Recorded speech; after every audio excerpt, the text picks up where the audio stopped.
Hello everyone, જય શ્રી કૃષ્ણ। આજે આપણે આપણા ચેનલ પર બનાવવાના છે કાશ્મીરી દમ આલુ ને એમાં મેં મીડિયમ સાઇઝના બટાકા લીધા છે।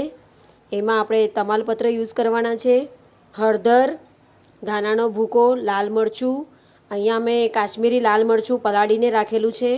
અહીંયા મેં દહીં લીધું છે 200 ગ્રામ ને દહીંની અંદર તમારે વરિયાળી એડ કરવાની છે, લાલ મરચું ને મીઠું આ એડ કરીને તમારે બ્લેન્ડર ફરાઈને રહેવા દેવાનું છે। હવે જોઈએ આપણે કેવી રીતે બનાવીએ।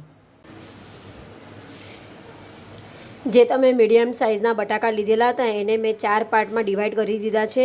હવે એ બટાકાને તમારે એક લોખંડની કઢાઈ લેવાની છે ને એમાં તેલ ઉમેરીને એમાં ડીપ ફ્રાય ગોલ્ડન બ્રાઉન થાય તો સુધી તમારે એને ફ્રાય કરવાના છે।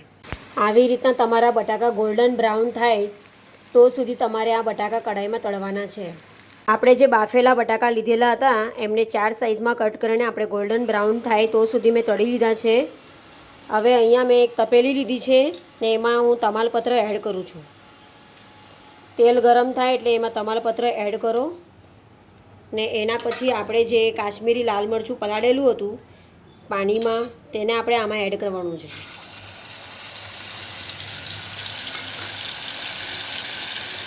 આપણે પાણીમાં પલાળીને જે કાશ્મીરી લાલ મરચું એડ કર્યું તેનાથી તમારી ગ્રેવી બળશે નહીં। હવે હું એમાં જે તમને હું દહીં બતાવ્યું તે દહીં તમારે એમાં એડ કરવાનું છે।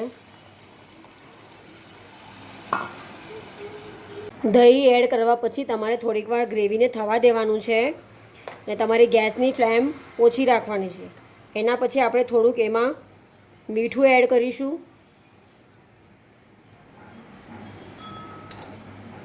હળદર એડ કરીશું,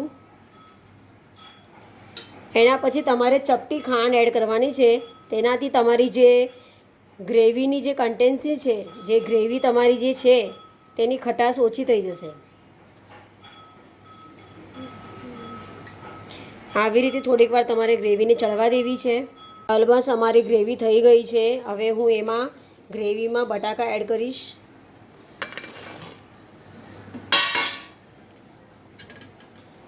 આવી રીતે બટાકા એડ કરવા પછી તમારે થોડીક વાર ગ્રેવીને થવા દેવાની છે। અહીંયા મારા કાશ્મીરી દમ આલુ તૈયાર થઈ ગયા છે। હવે આ કાશ્મીરી દમ આલુને તમે રોટલી કે પછી ભાત તમને જે ભાવતું હશે તેમાં તમે ખાઈ શકો છો। મારી આજની રસોઈ તમને ગમી હશે તો મારા ચેનલને લાઇક, શેર, સબસ્ક્રાઈબ જરૂર કરજો। Good bye.